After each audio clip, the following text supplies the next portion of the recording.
This channel does not promote any violent, harmful, or illegal activities. All content provided by this channel is meant for an educational purpose only.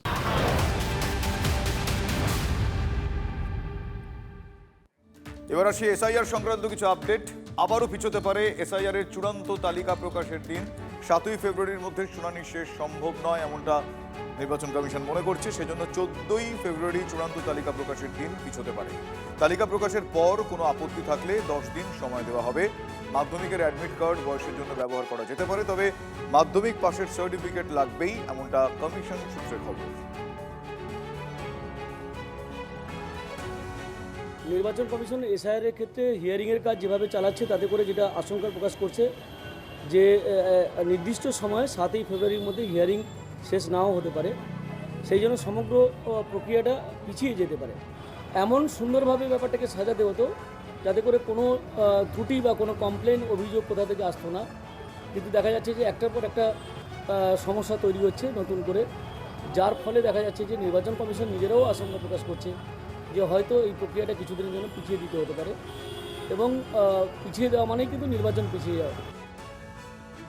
যে time kill করা, এই time kill করতে করতে যদি নির্ধারিত সময়সীমা 5 তারিখ, মে মাসের 5 তারিখ, তার মধ্যে ইলেকশন প্রসেস কমপ্লিট করার কথা, যদি না করতে পারে সেটার অপদার্থতার দায় এবং দায়িত্ব একমাত্র নির্বাচন কমিশনের।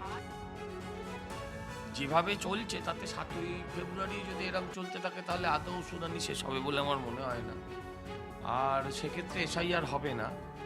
আর আমি বিশ্বাস করি এসআইআর যদি না হয় তাহলে এসআইআর ছাড়া ভোট হবে, নো এসআইআর নো ভোট, এটাকে সংবিধানগতভাবে মানতে হবে।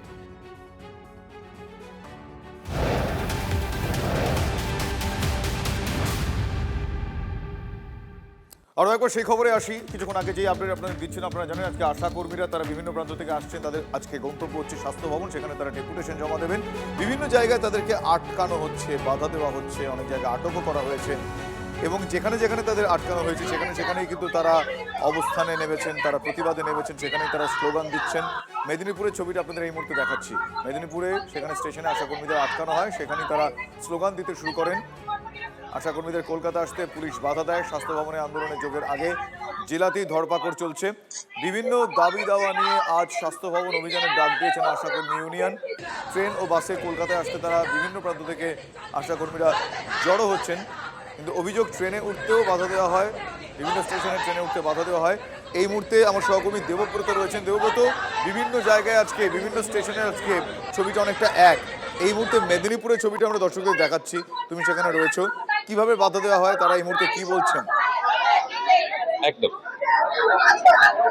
দেখো সকাল থেকে বিভিন্ন জায়গাতে একই পরিস্থিতি, কিন্তু মেদিনীপুর শহরেও সেম পরিস্থিতি ছিল। মেদিনীপুর স্টেশনে যখন আশাকর্মীরা একত্রিত হয়েছিলেন কলকাতার উদ্দেশ্যে যাওয়ার জন্য, ঠিক তখনই কিন্তু ওদের আশাকর্মীদের অভিযোগ, ইউনিয়নের পক্ষ থেকে অভিযোগ করা হয় তাদেরকে ট্রেনে উঠতে বাধা দেওয়া হয়েছে। শুধু মেদিনীপুর স্টেশন নয়, ডেবরা, বেল্লা, খাকুরদা এবং যারা বাসে আসছে তাদেরকে বাধা দেওয়া হয়েছে। এনাদের যে ইউনিয়নের সেক্রেটারি, তিনি খাকুরদায় বাড়ি, তিনি খাকুরদা থেকে যখন খড়গপুরের উদ্দেশ্যে আসছিলেন তখন তাকে বাস থেকে নামিয়ে দেওয়া হয়েছে। ঠিক এভাবেই কিন্তু বিভিন্ন জায়গাতেই আটকে দেওয়া হয়েছে কর্মীদেরকে, এটাই কিন্তু অভিযোগ করতেন। যদি সরাসরি একজনের সাথে কথা বলি আমরা তাহলে আরো ক্লিয়ার হয়ে যাবে। বিভিন্ন জায়গাতে আটকানো হচ্ছে কেন, কি বলছে পুলিশ? ওনারা ভয় পেয়েছে, স্বাস্থ্য দপ্তর রীতিমতো কি বলছে আপনাদেরকে? কারণ কিছুই বলছেন না, বলছেন আজকে ভিসি ডাকা হয়েছে। আজকে ভিসি ডাকার কোনো কথাই নেই। আমরা যেটা খবর পেলাম যে ওখানে ভিসি ডাকা হয়েছে আজকে, কিন্তু আপনারা কি করতে চাইছেন এখন? আমরা চাইছি আমাদের একটা যে দাবি, সেই দাবিগুলো আপনাদেরকে আমরা বলছি। আমাদের 1 নম্বর দাবি, আমাদের দাবিগুলো আমরা জানি, কিন্তু এই দাবিগুলো নিয়ে শেষ পর্যন্ত আপনারা এই আন্দোলন আর যেতে পারলেন না স্বাস্থ্য ভবন, কি করবেন এখন? এখন আমরা কি করবো? আমাদের নিশ্চয়ই অন্য কোনো ব্যবস্থা আবার নিতে হবে। এই আন্দোলনটা আরো বড় হবে, এবার আমরা অন্যভাবে ব্যবস্থা নেব। আন্দোলনে নামবো আমরা, যতদিন না আমাদের এই আবেদনটুকু প্রদান করবে ততদিন আমরা দাবি আমরা করেই যাবো।